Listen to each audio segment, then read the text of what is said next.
ready? Henderson, are you ready? Okay, so what we do here is with the youngins, when I say, Henderson, are you ready? And then everyone has to go, we were born ready. Okay, ready? Here we go. Henderson, are you ready? We are born ready. All right. Well, get ready because today I'm going to talk about the gift. The gift. Everybody say the gift. The gift. Okay? So just before I get into this, I want you just to discuss with the person next to you, with the person next to you about the greatest gift or a gift that you've received or a gift that you've given to somebody. Talk about what you had to do. How did you feel when you received the gift? Maybe husbands, maybe it's time to reflect and think about when the last time you gave your wife a gift. But right now, just quickly, 1 minute, have a discussion about the greatest gift that you've received or a gift that you've given to somebody. Ready, go. What was the greatest gift? What was your greatest gift? What gift?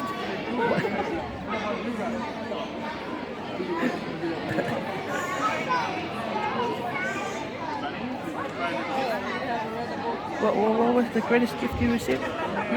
What was the greatest gift you received? I received. All right. Secret I can see a few smiles, Yeah. a few giggles, Secret recipe. a few. Secret recipe. Yeah, that's right. All right, a few conversations happening there. Fantastic. The experience of a gift. You know, a lot of thought goes into giving a gift. You know, you got to think about what the person likes or something they might like, and then once you go and get it, then I guess we also got to think about the price. Bank accounts ain't rolling in that much, but I still want to make it meaningful. And then after that, when you get the gift, you gotta find the right wrapping paper. Find the right wrapping paper. It's a birthday, you want to get a birthday wrap or a Christmas present, you gotta get a Christmas wrapper. And then not long after that, you gotta write a note of why you're giving the gift.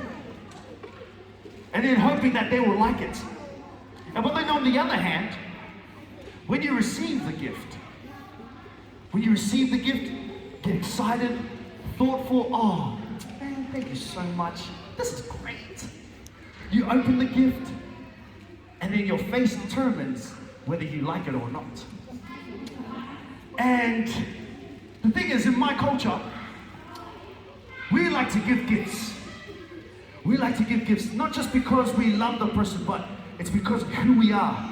It's our way of giving, and we like to give the greatest gifts. Whatever we can, we like to give it for them. There was this one time, in my experience, I'll share with you guys. My girlfriend at the time, she asked me, and says, hey, Jay, your birthday's coming up. What would you like for your gift, for your birthday gift? And then she says to me, look, I'll get you anything. Do you want an Xbox controller for your console? Do you want some more games? Do you want hats? Because I love wearing hats. Or do you want some new shoes? And here I'm thinking, oh, no, you don't have to get it. That's all right. But since you're asking, I wouldn't mind some shoes. I wouldn't mind another controller. I've got no friends to play with, but I wouldn't mind another controller. Give me that. And so after that, I pitched some ideas to her, and then my birthday came up. And I gotta tell you, the present was big. All right, it was big. It came in a box like this, a bit bigger than this one. All right. A bit bigger than this one, and I was excited because I'm already expecting something, something I like. I couldn't wait. And then she says, all right, open it. So on top of this big box, there was a small box, and I opened up the small box first, and there was this nice golden watch with my name on it. And I was like, oh man, not bad. All right, put that in my pocket, came to the big one. Well, I thought it was the most important one. I opened it, and because I want to stay in this relationship, I'm smiling, and then I look at the gift, And I was like, oh, thank you. She said, do you like it? I'm like, oh, thank you. It was a toaster. I said, thank you for this toaster. I really needed it. Even though I've got those 10 toasters, you know, where you put 10 bread in. But thank you for the toaster. It's from Kmart even. I love Kmart.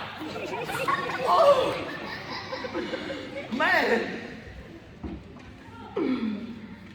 Sometimes, not often, but sometimes we get a gift that we really enjoy, or we get a gift that we wish we could enjoy. And we don't want to be rude or anything, you know, so we just accept it, take it in, and next thing you knew, I was using this toaster a lot, okay? But it wasn't what I expected. It was not what I expected. But that's my own selfishness, you know what I mean? But tonight, I want to talk about a gift. A gift that transformed my life. And I want to share this with you because growing up in a Christian home, going to Christian school, in a church, and doing what I usually do, I hear about God and I learn about God, but it never became real to me because it was just information and not an experience. And once I put the two together, this was the greatest gift for me. And this is something I want to share with you guys. It's called grace. Everybody say grace. Grace. Grace is a gift. You can't wrap it up. You can't put it in a box. It doesn't have an expiry date. It did come at a high price, but you don't have to pay for it. It was already bought at the cost of someone's life. And this is what grace is. Grace is love and mercy given to us by God. It's given to us by God to save us from death. Because God desires us. He desires us to have it. Not necessarily because of anything we have done to earn it. I just want to share this verse with you guys before I get into my story here. Ephesians 2 verse 8. For it is by grace you have been saved through faith. And this is not from yourselves. It is the gift from God. When you give a gift, do you also give the receipt and say, hey, you can pay me back later? Nah. This is a gift that's given, no return. And what you do with this gift, it's completely up to you. And I want to share my story with this gift. Because this gift of grace literally saved my life. That is why I am a Christian today. There's one time, like I said, I grew up believing in God and went to church and doing all of these things, and you know, I had a good group of friends, and after that, I when it got into high school and at Nunawading Adventist College back then, now it's Christian College, and it was great, you know, had a fantastic time, praise and worship. Hey, can we give a round of applause for the band? Let's give them a round of applause. I remember what it's like standing up in front of people, you know, and praising God. Sometimes it's nerve-wracking, but man, shout out to these guys, man, good job. But everything changed when I stepped into uni. When I stepped into university, oh man, it was fantastic. I loved it. Basketball was the main sport in uni. And so we would always play ball, and I got to stay up late. And then I went to this cafe that they had, and it was all you can eat. Vegetarian food. And I learned this dish that they love to cook every Saturday afternoon called haystacks. You love haystacks? Yeah, and so it was great. Got to meet heaps of different people. And then it got to the point in my life where I wasn't really happy with myself, because I saw that, you know, I was kind of starting to become this lonely guy at college. And so then I decided, you know what, I want to get into this new crowd here. So these friends that I went to uni with, I decided to ditch them, and then I went to hang out with a different crew. Started hanging out with a different crew. My life started changing because I wanted to be them. My life started spiraling down. I started making wrong choices that I shouldn't be making. Started drinking things I shouldn't be drinking. Started saying things I shouldn't be saying. And it got to the point where I started losing friends. My friends left me. My partner at the time left me. And I was in this pit of loneliness. I was in this pit of sadness constantly. And I wasn't in the right mindset. I wasn't in the right mindset. I was going through depression. I just didn't know who I was anymore. I was lost. I was lost, man. Gone the opposite way. My mental state was messed up. It was messed up to the point where I said, you know what, I've had enough of this life. I think it's better if I took the short way out. I started hating God. I remember talking with God, hated him, hated people. Hey, how are you? In my mind, I'm like, you don't care about me. Get out of my face. But I just said, hey, yeah, I'm good. As you know, some of us do, just, hey, I'm good, general response. But I remember this one time when I was in university, I sat there and I was just crying. Real men cry. I was crying, man, and I was yelling like to the top of my lungs, screaming, hoping that God could hear me. I'm getting people saying, hey, shut up, quiet down. And I'm there screaming, and I'm just crying out for something or for someone. And then I said to God, you know what, God, I'm fed up with this life. I'm tired, I've had enough. In fact, I didn't even believe you even love me anymore. I've gone so far from you, I can't even hear you. I can't even see you. Why is all of this happening to me? Do you even love me? Do you love me? Where are you? Show up. So I remember waking up one morning and I said to God, hey, God, there's a bookstore down the road.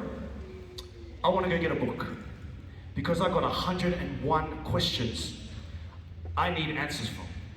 I need you to show up. Give me these answers.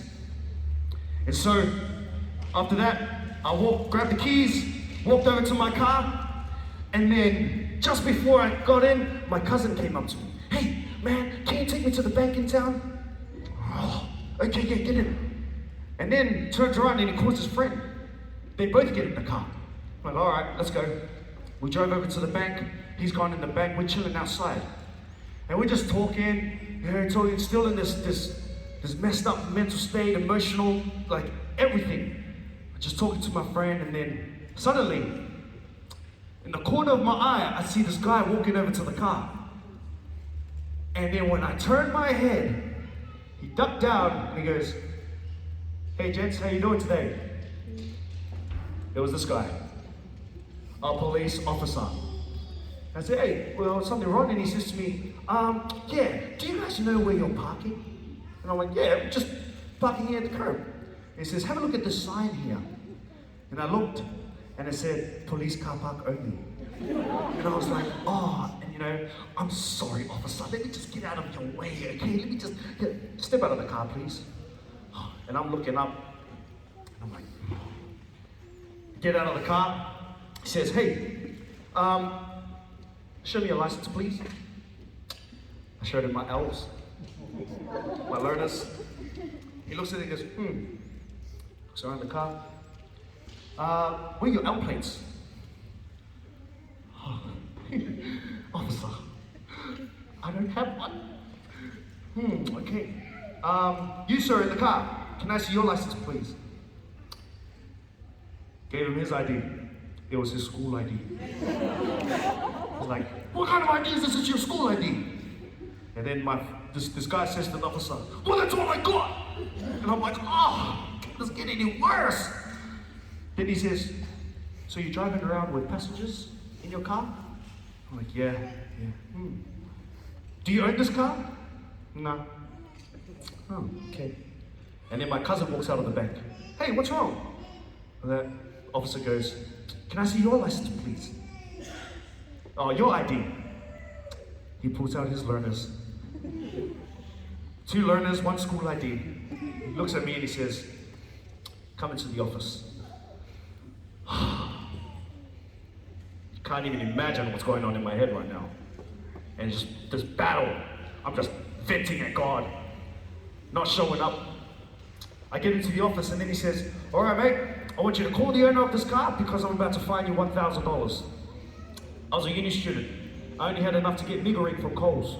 That's all I had. And he's going to fine me $1,000. So then after that I said, okay, all right, let me call him up. So I call up my friend and I'm like, hey, Yaz, look, I'm so sorry, but I've been pulled up by the cops and like, he's about to fine me $1,000. You got to talk to him.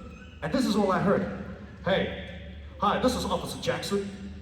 Yeah, I'm with your buddy here. He's been pulled up and I'm about to fine him $1,000. Hello? Hello? She hung up. Then he looks at me. He says, do you think this is some kind of joke? And I'm like, sir, no, I promise. And he was like, you better call her back because I'm about to fine you $1,000. I'm about to fine her $1,000. And I'm like, oh, okay. He says to me, do you know what I'm about to fine you for? And I'm like, not parking, right? He says, you driving with no license. You have a learner's permit.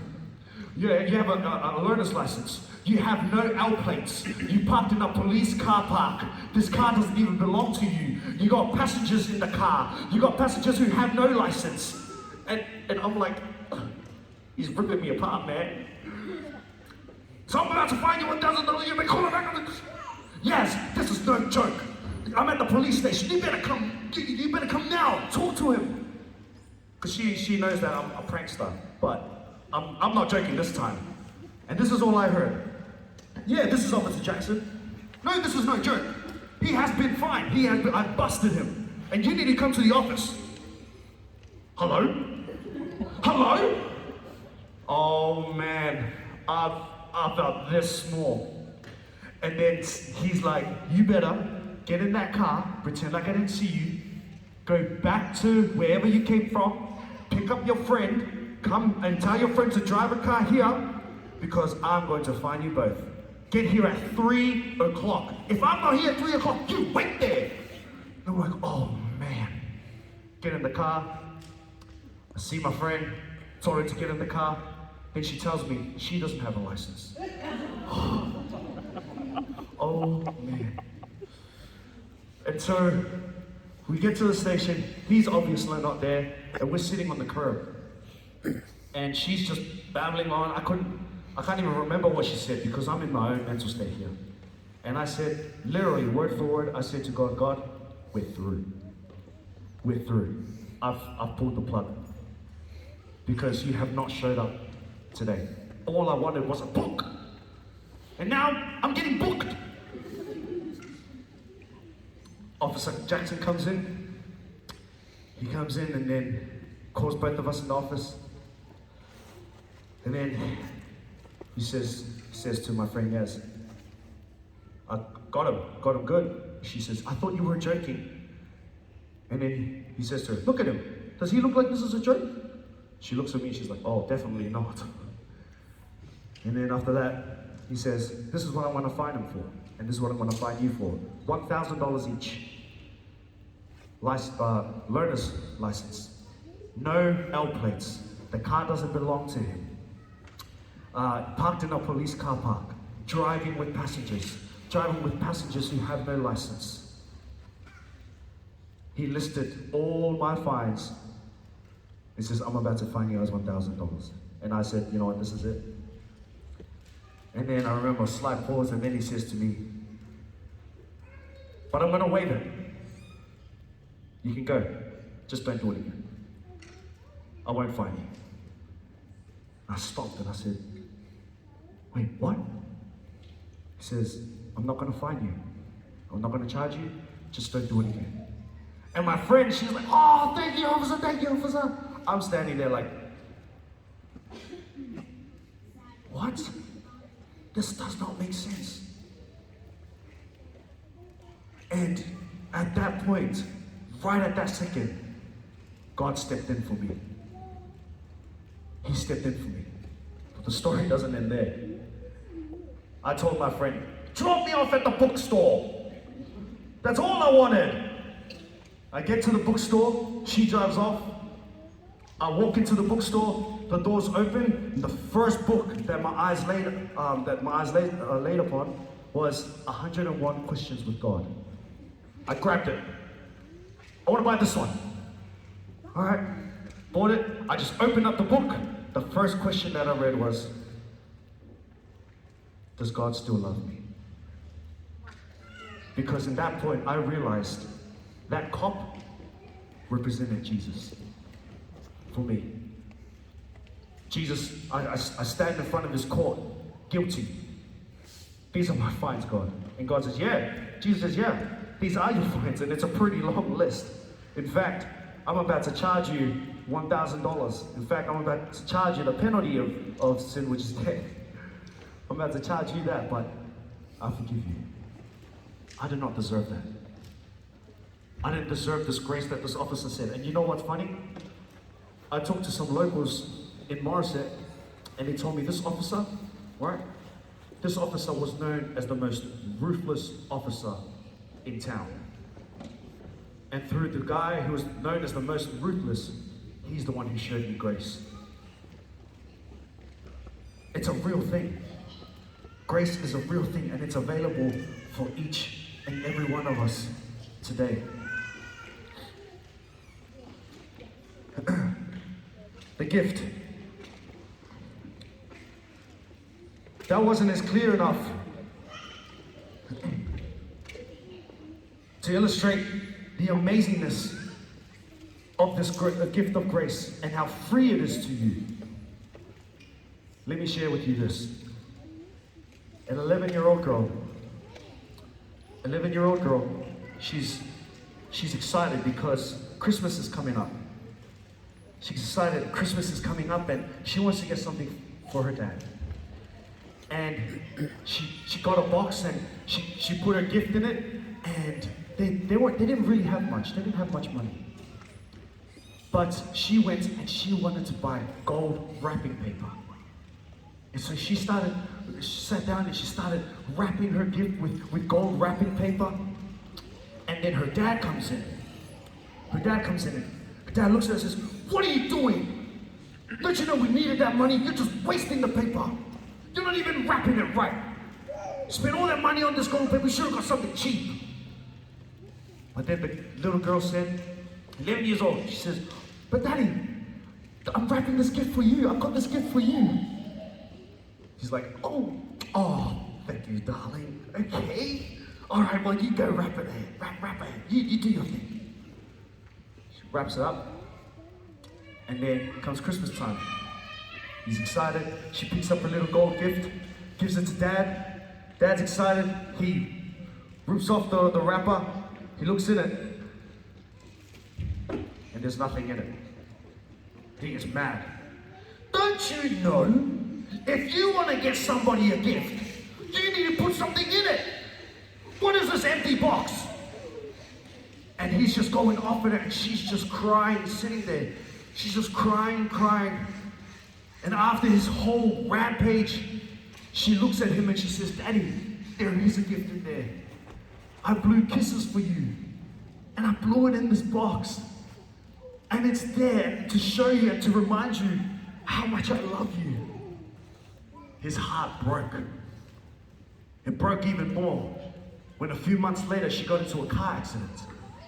And sadly, she lost her life. But he kept this gift there. This gift that was unwrapped. This gift that looked like it had nothing in it. He could have thrown it away. But he chose to accept it. And when he looks at that gift, that is a reminder of how much he was loved. The reminder for us of how we are still loved, even though we can't see this gift, even though it's not wrapped up pretty. It's Jesus. He's the gift, and he's giving it to you. Whether you want it, whether you're not, whether you don't like the wrapping paper, whether you look inside and it looks like nothing, he's giving it to you.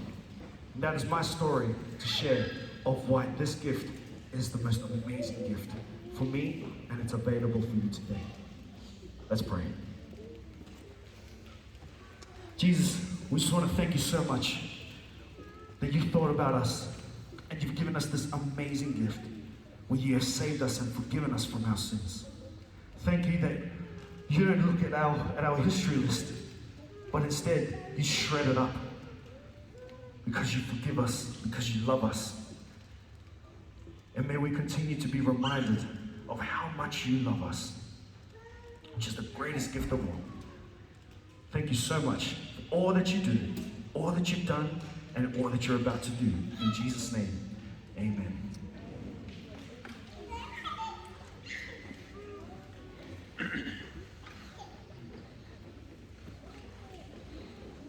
Thank you. Can we give it up for Pastor Jay?